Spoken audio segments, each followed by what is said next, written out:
What kind of country manufactures criminal prosecutions against political opponents?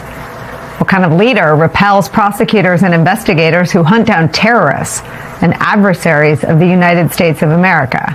What is the character of a man who cheers the, quote, canning of hundreds of years of national security expertise inside the Department of Justice and the FBI at a right-wing political conference? What man has so hardened a heart that he looks at victims of sex trafficking and says, quote, get to the point? What lawyer participates in language so menacing toward judges whose rulings he disagrees with that those judges fear for their lives and their children's lives, and then turns up the heat on judges after they speak out? What man scrapes the bottom of the ethical barrel to create a legal structure around Donald Trump's brazen corruption by representing the fraudster and the government he seeks to defraud by cocooning him in legal immunity from the IRS? What kind of conservative leads the Department of Justice to the point of being disbelieved, disrespected, and distrusted by even some of the most conservative judges in the federal system? And what Republican cheers the purge of bright rising star prosecutors like Eric Siebert and Danielle Sassoon? The answer, tragically, is that that country is America. This is who we are right now. And all those actions were directed by or supported by Todd Blanche. One final question for you this afternoon. What man, what member of the Senate, who has already lost his job, lost his opportunity to serve because of Donald Trump, then fails to tell the truth about all this and the threat that Todd Blanche poses to the rule of law? Sadly, we have that answer too. His name is Bill Cassidy, the same Senator Bill Cassidy who's being forced out of the Senate after Donald Trump endorsed his primary opponent and he lost re-election. For just a few hours, Todd Blanche's confirmation was on thin ice today. That happened after Senators Susan Collins and Lisa Murkowski announced they would vote no. One more vote would have sunk Blanche's AG bid altogether. But then Senator Cassidy stepped in, threw him a lifeline, took to the Senate floor earlier today and handed over the keys to the Department of Justice and the rule of law to Donald Trump with this speech. Watch. I'm particularly concerned about episodes of apparent lawfare. DOJ bringing suits against political enemies. I am realistic that President Trump can be unrelenting on this, but this will be true no matter who the Attorney General is, and this is the rationale for having a Senate-confirmed Attorney General with more leverage to push back. Mr. Blanche is not perfect, and he will tell you this, but the choice is not between perfection and Mr. Blanche. It is between Mr. Blanche and another acting Attorney General who may not run the department effectively under President Trump, and who indeed may not be as good as Mr. Blanche. All considered, I will vote for Mr. Blanche. I'll be criticized for this vote. What's new?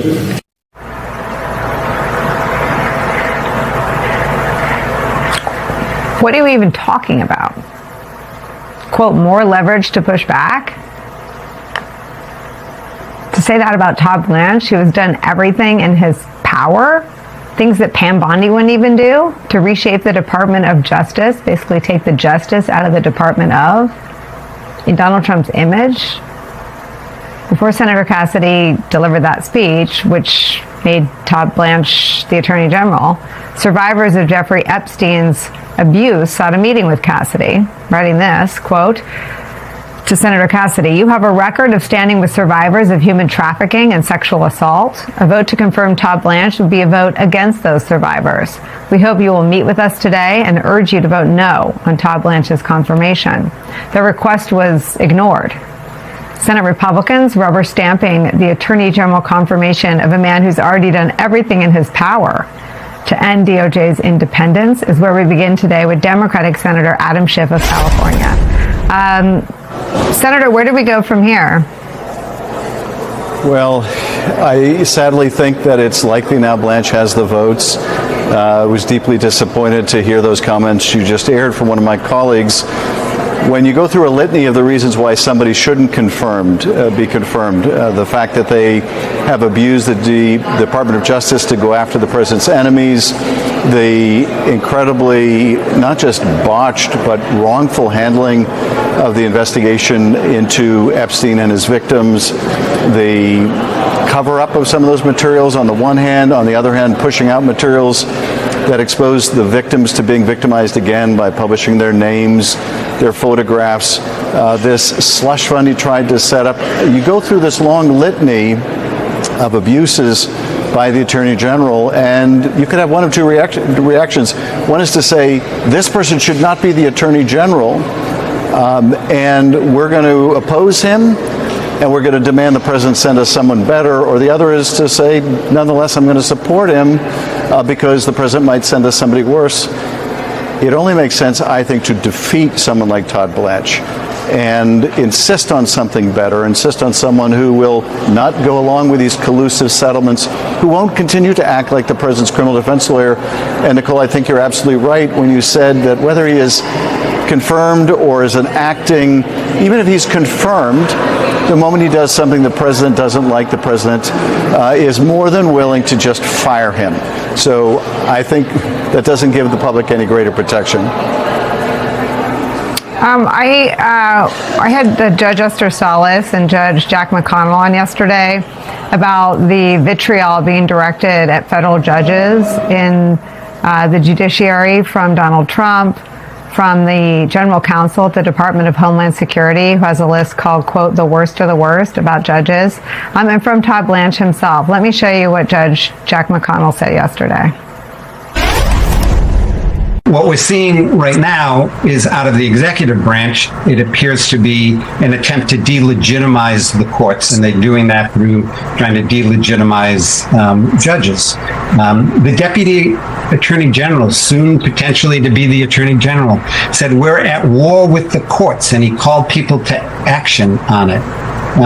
These kind of things are not acceptable in a democratic society where we follow the rule of law. It's across the board. People appointed by Democratic presidents, people appointed by Republican presidents have been subjected to this personal attack on judges in an attempt to delegitimize them. It's really an attack on the judiciary itself and the very foundation of our democracy.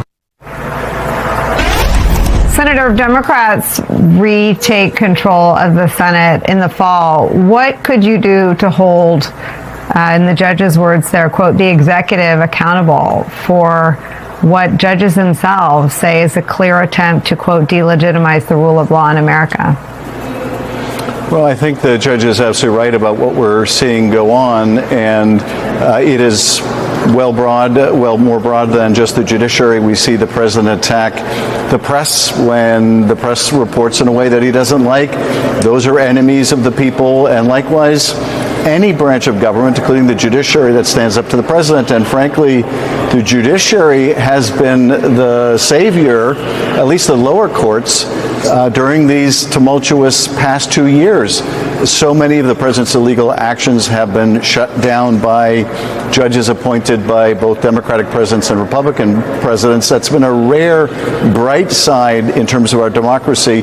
So they're going after it. As part of the majority, if the majority flips, we'll be able to delve into what the department is doing or what they're not doing, what resources are being provided to help protect judges, strengthening those resources as necessary, and I think fully expose this campaign to really endanger some of these lower court judges that we see from both the rhetoric that's being used, but also these constant attacks. To imagine that the Attorney General or acting Attorney General is treating a co-equal branch of government this way would have been unthinkable in the near past, but now it is an everyday occurrence. Senator, I want to show you something Todd Blanche said that to me seems to invite more questions about criminal prosecutions of people that maybe aren't as notable as a former Olympian. Here he is when asked about Jeanine Pirro's job being on the line. declined to say whether you stand by Jeanine Pirro's decision to drop that case. What message does it send, though, if President Trump fires a U.S. attorney because she determined there was not sufficient evidence to charge 4 people with a crime?